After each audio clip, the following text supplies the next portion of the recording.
thank you very much, ladies and gentlemen. And Dominic, can I thank you very much for that very kind introduction. I'm delighted to be here at BET today. I'm delighted to see so many of you, and delighted to see so many old friends and colleagues as well as new. In particular, I was very pleased just a second ago to be able to say hello to my colleague Charles Clarke, who I think as Education Secretary probably did more than any other minister to bring technology and education together. And it's fantastic that Charles is still involved at the forefront in making sure that children can benefit from the very best that technology can bring. But I also want to congratulate not just those who've shown political leadership, but those business leaders who've been responsible for the huge number of commercial successes that are exhibited in the hall today. I had the great pleasure, briefly earlier, having a chance to see some of those exhibits, and I also had the double pleasure of meeting a childhood hero of mine, Lewis Bronze, who some of you may know used to be an editor of Blue Peter.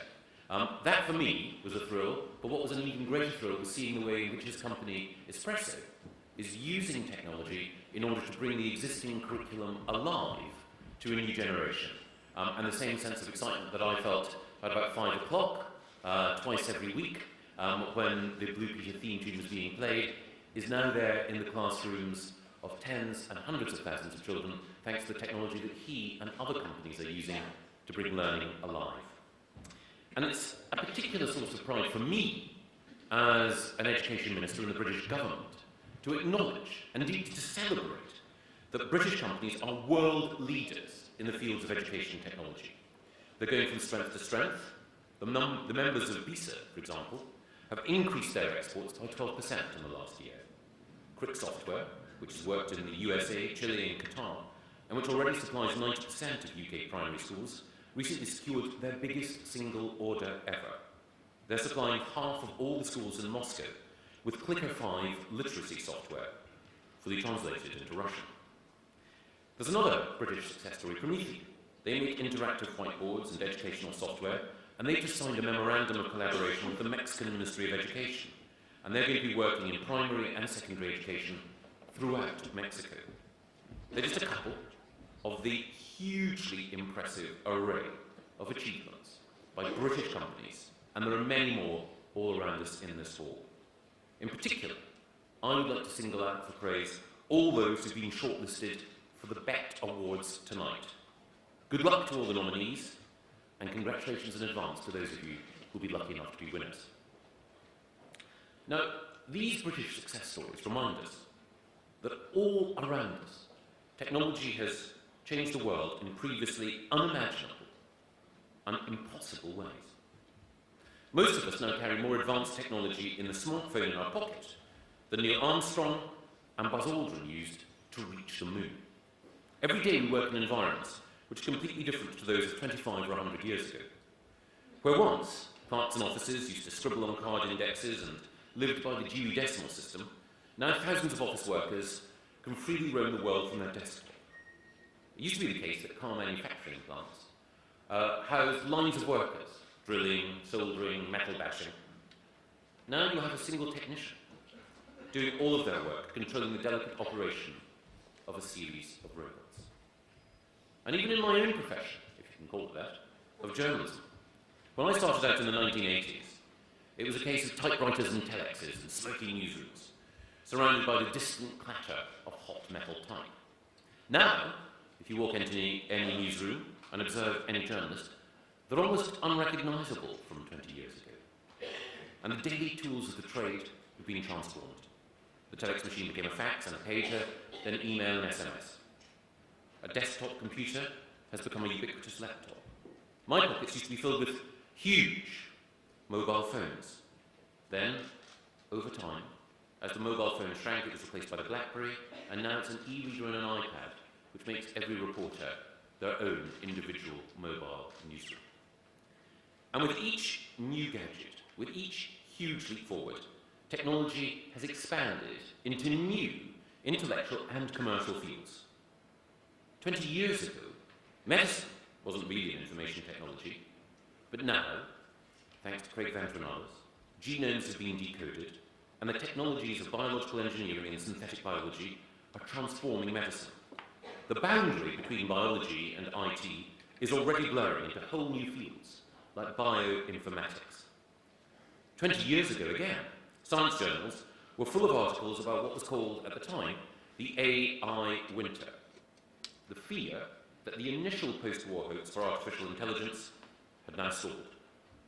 But the truth is that now, detailed computer models have taken us immensely far forward. They're showing us more than we ever imagined about the geography of our own minds. And amazing brain-computer interfaces allow us to control our physical environments by the power of thought. Truly an example of what Arthur C. Clarke once said, any sufficiently advanced technology can seem like magic. And 20 years ago again, only a tiny number of specialists knew what the internet was, let alone imagined what it might shortly become. Now, billions of people and trillions of cheap sensors are connecting to each other all over the world, and more come online every minute of every day. Almost every field of employment now depends on technology, from radio to TV, computers and the internet. Each new technological advance throughout our lifetimes has changed our world and changed us all too. But there's one notable exception. The fundamental model of school education is still, in many classrooms, a teacher talking to a group of pupils. It's barely changed over the centuries, even since Plato established the earliest academia in a shady olive grove in ancient Athens. If you took a Victorian school teacher into a 21st century classroom, in many schools in the country, he or she would feel completely at home. Whiteboards may have eliminated chalk dust, chairs may have migrated from rows to groups, but a teacher still stands in front of the class, talking, testing, questioning. But we all in this room know that model won't be the same in 20 years' time. It may well be extinct in 10. Technology is already bringing about a profound transformation in education, in ways that we can see before our very eyes, and in others that we haven't dreamt of yet. Now, as we all know, confident predictions of the technological future do have a habit of embarrassing the predictor. In 1899, the director of the US Patent Office, Charles Duell, blithely asserted that everything that can be invented has already been invented. And in 1943, the chairman of IBM said that there's a world market for maybe 4 or 5 computers. And the editor of the Radio Times said in 1936, television will not matter in your lifetime or in mine. Most impressively of all, my fellow Scot Lord Kelvin, when he was president of the Royal Society, scored a hat-trick of predictions which haunted him between 1897 and 1899. He said, radio has no future, X-rays are clearly a hoax, and the aeroplane is scientifically impossible. Now, I hope that I won't join that illustrious company by stating on the record here that this or that technology is either doomed to fail or is about to change the world. Nothing has a shorter shelf life than the cutting edge. But we do all need to be alive to the great promise of innovation.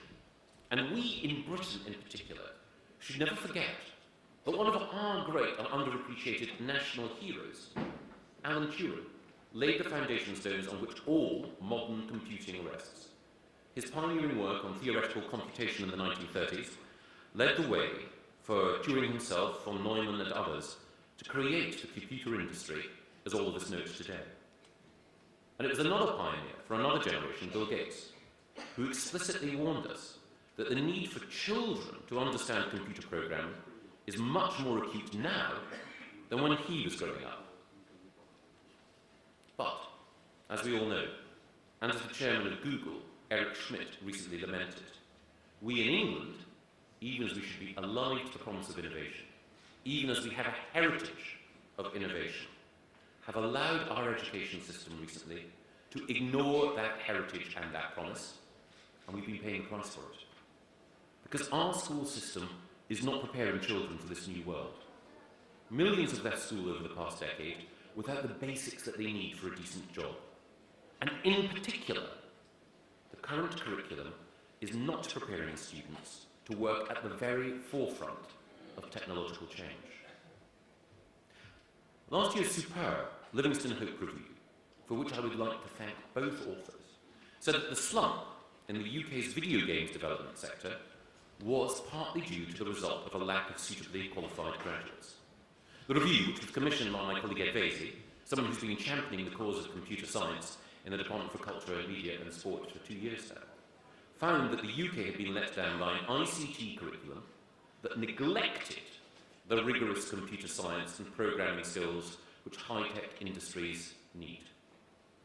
It's clear that technology is going to bring profound changes to how and what we teach. But it's also clear that the promise of Turing is not being fulfilled in our schools today. We need to acknowledge, however, that governments, if they are to live up to that promise, have to be clear about where they can add value. And governments are notoriously flat-footed when it comes to anticipating and facilitating technological change. There's a temptation, which in the past administrations of all parties have succumbed to be seduced into spending huge sums on hardware, which is obsolete before the ink is dry on the contract.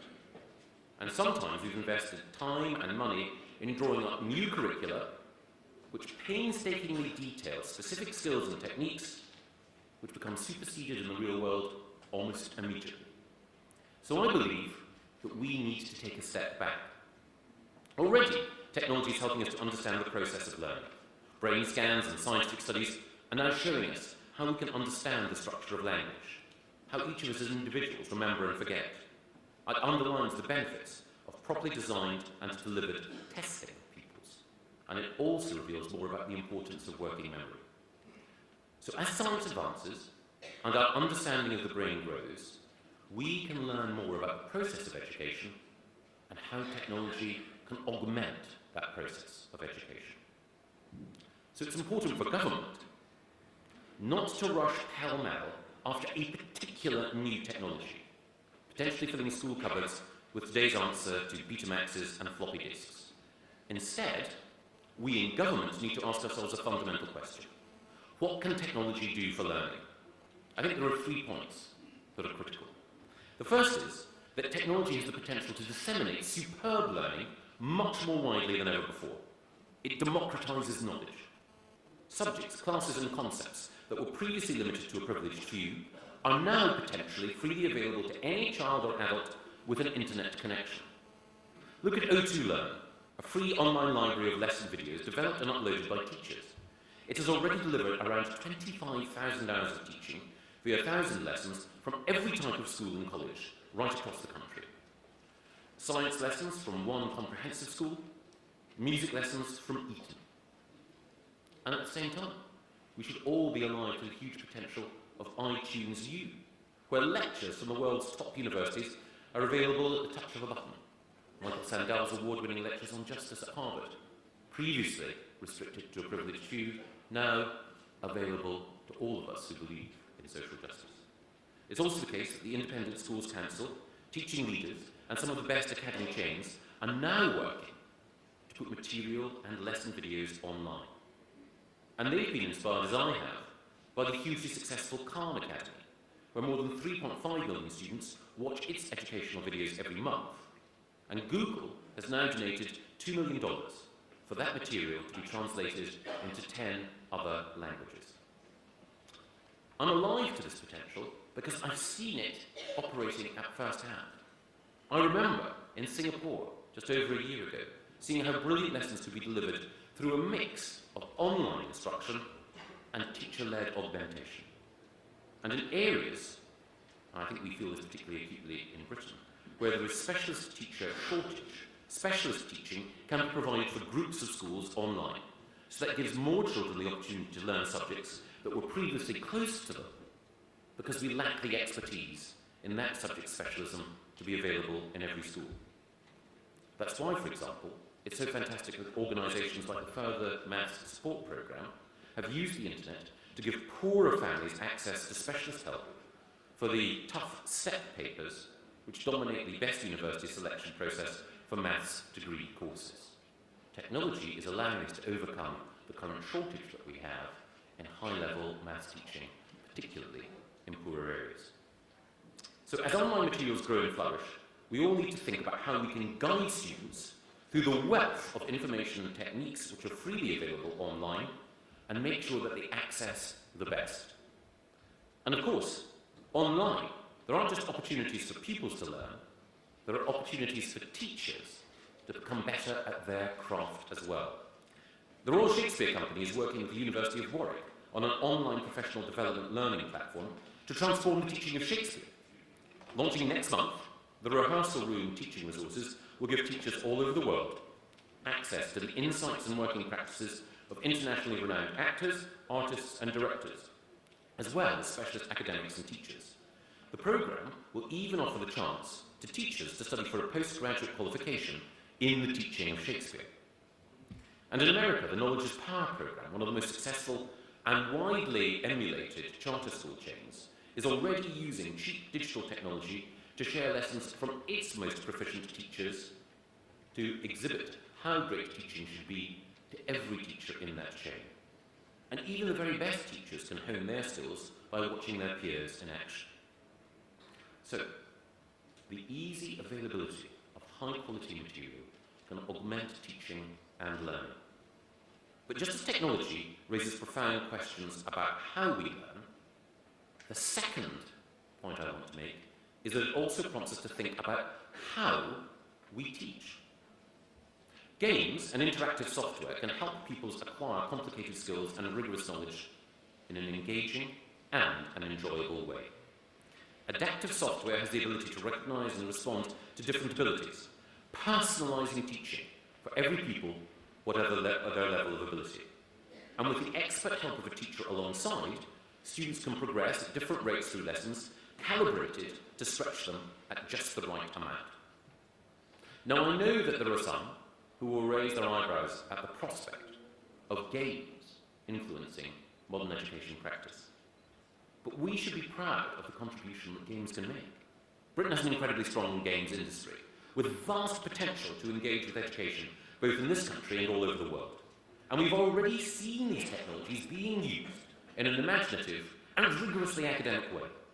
Games developed by Marcus du Sautoy, a professor of maths at Oxford, are introducing children to advanced, complicated maths problems, often at an earlier age than many might have imagined those children would be capable of grappling with those mathematical concepts, and those games are producing great results. Before Christmas, I visited Kingsford School in Newham, where the Department of Education is working with the Li Ka-shing Foundation and the highly respected Stanford Research Institute. The pilot scheme operating there uses computer programs to teach maths interactively in a games setting. For example, it shows a race between two people on screen, and then allows pupils to plot their time and distance on a graph and adjust it for a variety of variables. Now, this pilot hasn't been dictated by central government or any minister, but Stanford already says that it's one of the most successful educational projects they've seen, and I'm looking forward in due course to seeing the full results of the pilot. So, it's not only the case that technology can augment teaching and learning, and also introduces to new pedagogies and new ways of learning, which can engage students who may not have been engaged successfully before. Technology also, and this is my third point, brings unprecedented opportunities for more sensitive assessment of students' abilities. Teachers can now support pupils' learning by assessing their progress through technology in a much more sophisticated way. And that assessment can be shared in real time with pupils and parents. Every pupil's strengths and weaknesses can be closely monitored. And one of the advantages of using technology is that those who are struggling can avoid being openly stigmatized sometimes, and those who are streaking ahead can avoid being embarrassed. Teachers can adjust lesson plans to target areas where pupils are weakest and identify gaps in knowledge quickly and reliably through the medium of technology. Now, sophisticated assessment like this is already taking place. It's being used in schools in England now. Brailes Primary School, for example, a small rural school on the border of Warwickshire and Oxfordshire, already uses online tools to enable teachers to use pre-assembled tests or to design their own. One of the teachers, Deborah Smith, has praised the system, saying, "It's enabled me to differentiate my teaching to meet the needs of different groups. The assessments are quick and simple to prepare, leaving more time for planning and for teaching." And in Chichester School for Boys, electronic voting pads provide students with instant feedback during class. Teachers get real-time feedback on how well the material is being understood, even on a question-by-question basis. So these are just 3 ways: augmenting teaching, new styles of learning, better assessment in which technology is profoundly changing education today. And I'm sure, looking at what's on display in the hall today, there will be many more. While things are changing so rapidly, and while the technology is unpredictable and the future is unknowable, government can highlight and encourage these trends. But we must resist the temptation to wave them from the centre, just because there is a new and exciting initiative, to prescribe to each individual school exactly what they should be doing and how they should be doing it. We have to work with the grain of these developments as they arise, supporting, facilitating and encouraging change, rather than dictating or constricting it. Because by its very nature, new technology is a disruptive force. It innovates, it invents, it flattens hierarchies, and it encourages creativity and fresh thinking. I could say the same of our whole school reform programme. In fact, I'm fairly sure I have said the same on many occasions. But it's true that just as we've devolved greater autonomy to schools and put our trust in the professionalism of teachers, and just as we've sought to lift the burden of central prescription and given heads and schools power over their own destiny, and just as the internet overall has made information more democratic and given every single user the chance to talk to the world, so technology will bring more autonomy to each of us in this room, whether we're in business, in the business of education, or as parents. It's a huge opportunity, but it's also a responsibility. So that's why, when it comes to thinking about how government will spend its money centrally, we don't want to focus too much on hardware or procurement. Instead, we want to concentrate on investing in training individuals. We need to improve the training of teachers so they have the skills and knowledge that they need to make the most of the opportunities ahead. It's vital that teachers can feel confident using technological tools and resources for their own and their pupils' benefit, within and beyond the classroom. It's vital that they can adapt to new technologies as they emerge. It's important that they can keep up with the children who are digital natives, whom they are now entrusted to teach. So that means that we need to ensure that teachers receive the very best possible initial teacher training and then continuous professional development throughout their time in the classroom in the use of educational technology. So we'll be working with the Training and Development Agency for Teachers, and in its new incarnation, the Teaching Agency, to look at initial teacher training courses carefully in the coming year, so that teachers get the skills and experience they need to use technology confidently. And we're also working with Nesta under Jeff Mulgan, who, supported by the Nominet Trust and others, are today announcing a £2 million programme to fund and research innovative technology projects in schools. And one of the ways that we can support teachers is encouraging them to learn from other schools which are already doing this process, or enacting this process of professional development particularly well. Now, we know that some ICT teaching in schools is already excellent, and as was reported in the most recent Ofsted report on ICT education, sharing that excellence will help all schools to drive up standards, and we're already working with the Open University on Vital, a programme which encourages teachers to share ICT expertise between schools. High-performing academy chains can also play a huge role in spreading their superb practice and innovation between schools. And the new teaching schools that we have created across the country are already forming networks to help other schools develop and improve their use of technology. So the Department for Education is going to provide dedicated funding to these teaching schools in order to ensure that their expertise can aid the process of continuous professional development in this vitally important area.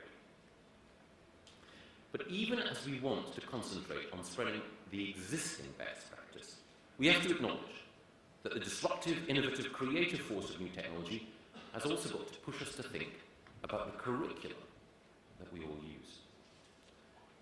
To my mind, this one area exemplifies more than any other the dangers of the centre seeking to capture, in leaden bureaucratic prose, the restless spirit of technological innovation. Put bluntly, we have a problem with the current ICT curriculum. We know that the best degrees in computer science are among the most rigorous and respected qualifications in the world.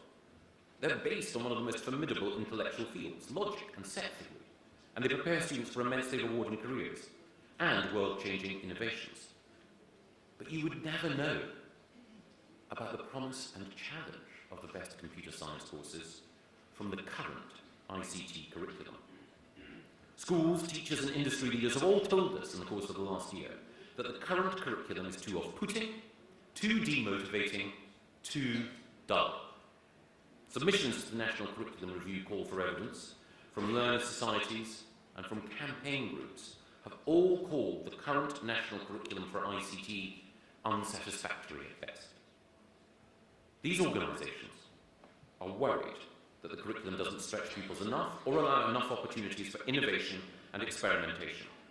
They all say that the curriculum has to change and change radically. Some respondents in a 2009 research study by eSkills actually said that the ICT GCSE was so harmful, boring, and or irrelevant that it should simply be scrapped. The Royal Society is so concerned that it spent 2 years researching the problem with universities, employers, teachers, and professional bodies. It's due to publish a report this Friday, which I'm looking forward to reading. And because ICT has been so unpopular, there are now grave doubts about existing computer science courses for 16 to 18-year-olds. It's a tragedy that just at the time, when technology is bursting with potential, that teachers, professionals, employers, universities, parents and pupils are all telling us the same thing. The ICT curriculum in schools is a mess. So that's why I'm announcing today that the Department for Education is opening a consultation on withdrawing the existing National Curriculum Programme of Study for ICT from September of this year. Now, the traditional approach would have been to keep the programme of study in place for the next 4 years, while we assembled a panel of hand-picked experts, wrote a new curriculum, spent a fortune on new teacher training just for that curriculum, engaged with exam boards for a new GCSE, only to find that all our work had become obsolete almost immediately. So we won't be doing that. Technology in schools will no longer be micromanaged by Whitehall. By withdrawing the programme of study which is centrally prescribed and imposed, we are now giving schools and teachers freedom over what and how to teach. We hope it will revolutionise ICT as we know it. Now, it's important for me to stress that the study of ICT, engagement with computer science and technology, will remain compulsory at all key stages and will still be taught at every stage of the curriculum. And for those who want it, the existing programme of study will remain on the web for reference. But no English school will be forced to follow it anymore. From this September, all schools will be free to use the amazing resources that already exist and are now being generated on the web. Universities, businesses and others will have the opportunity to devise new courses and new, more rigorous and attractive exams. And in particular, we want to see universities and businesses create new high-quality computer science GCSEs.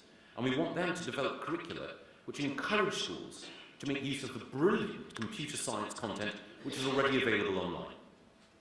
I'm pleased that OCR, one of our best exam boards, is pioneering work in this field. I'm also delighted that IBM and others are already working on a pilot. Facebook has teamed up with the UK-based organisation Apps for Good to offer young people the chance to learn how to design, code and build social applications for use on social networks via a unique new training course which they aim to make freely available online this year to potential users all over the world. And there are other specialist groups which have published or are about to publish detailed curricula and programmes of study, including Computing at School, which has been led by the British Computer Society and the Institute of IT, and Behind the Screens, which has been led by eSkills UK and others. All of these programmes have enjoyed considerable support from industry leaders. Imagine, this could be a dramatic change. In just a few years' time, once we remove the roadblock of the existing ICT curriculum, instead of children bored out of their minds, being taught how to use Word and Excel by teachers who are even more bored, we could have 11-year-olds able to write simple 2D computer animations using an MIT tool called Scratch. By 16, they could have an understanding of formal logic previously covered only in university courses. They could be writing their own apps for their smartphones. This isn't an airy promise from an MP. This is the prediction of experts like Ian Livingstone, who've already built world-class companies from computer science. Now, these new computer science courses will reflect what you all know. The subject is rigorous, fascinating, and intellectually challenging. After all, the founder of Facebook, Mark Zuckerberg, let's get those consonants in line. Mark Zuckerberg is one of the most innovative and successful proponents of computer science today. But his computer science expertise is just one arrow in his intellectual quiver. He's also an expert in mathematics, science, French, Hebrew, Latin, and ancient Greek. And it's important that we see computer science taking its place alongside those subjects as a universally respected and rigorous academic discipline. Computer science requires a thorough grounding in logic and set theory, and it's merging already with other scientific fields into new hybrid research subjects at the cutting edge of science, like computational biology. So that's why I'm saying today that if a new computer science GCSE can be developed that meets the high standards of intellectual depth and practical value that we know the subject can reach, we will certainly consider including computer science as an option in our English baccalaureate of academically rigorous subjects. Now, although individual technologies can change day by day, they're underpinned by certain concepts and principles that have endured for decades. And long after today's pupils leave school and enter the workplace, long after the technologies they used at school are obsolete, the principles, if they're sufficiently rigorously embedded in the curriculum and examinations, which they will have learned in computer science, will still hold true. Now, of course, advances in technology should also make us think not just about the ICT curriculum, but about the broader school curriculum in a new way. Because in an open source world, why should we accept that the curriculum will always be one single static document? Why should it be a statement of priorities frozen in time?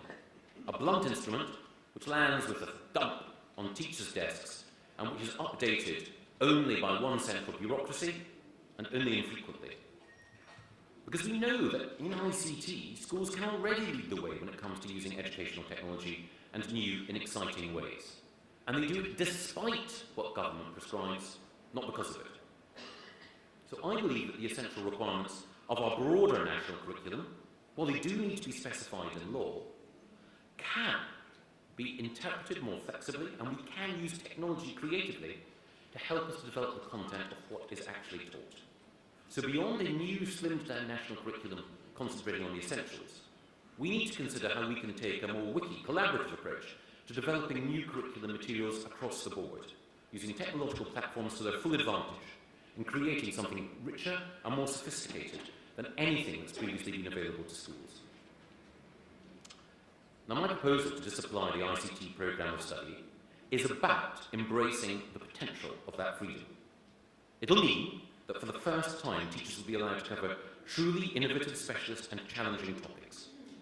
And whether they choose someone else's curriculum, or whether they design their own programme of study specifically for their school, they'll have the freedom and flexibility to decide what is best for their own pupils with their own abilities and their own background. Teachers will now be allowed to focus more sharply on the subjects that they think matter. For example, they could teach exactly how computers work, they could study the basics of programming and coding, and they can ensure that pupils have a go themselves.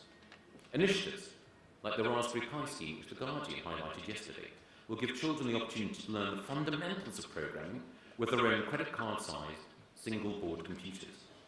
With minimal memory and no disk drives, the Raspberry Pi computer can operate basic programming language, it can handle tasks like spreadsheets, word processing and games, and it can also connect to Wi-Fi via a dongle. And it costs between £16 and £22. It's a great example of the leading edge of education technology happening here in the UK. And it could bring the same excitement to computing as the BBC Micro did in the 1980s. And I know that it's already being carefully watched by education and technology experts all over the world. So now, as well as choosing what to study, schools, I hope, can also choose how. Technology can be integrated and embedded across the whole curriculum. In geography, for example, pupils could access the specialised software and tools used by professional geographers, allowing them to tackle more challenging and interesting work. Molecular modelling software could bring huge advantages for science students. And the Abbey School in Reading has already been piloting 3D technologies for teaching biology, showing three-dimensional images of the heart pumping blood through valves, and then allowing students to manipulate, rotate, and tilt the heart in real time. As the Abbey School biology teacher Ross Johnson has said, the 3D technology has made me realise what the students weren't understanding. What I can't believe now is how much difference it has made to girls' understanding. Ultimately, the use of technology in schools is a subject that will keep growing and changing, just as technology keeps growing and changing. But we can be confident about one thing.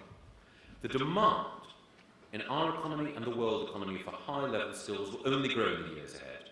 In work, academia, and their personal lives, young people will increasingly depend on a higher level of technological literacy and greater depth of technological and scientific knowledge.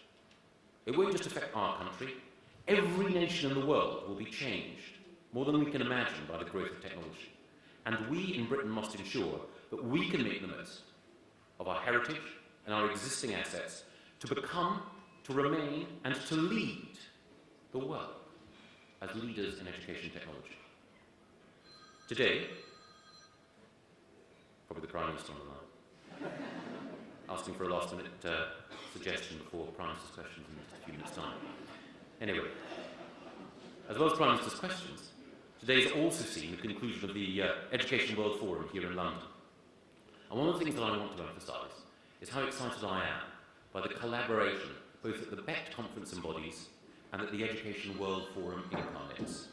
Because I cannot emphasise enough how important it is for me to ensure that all of us learn from each other, and that in particular we all seek to emulate what is happening in the highest performing education systems.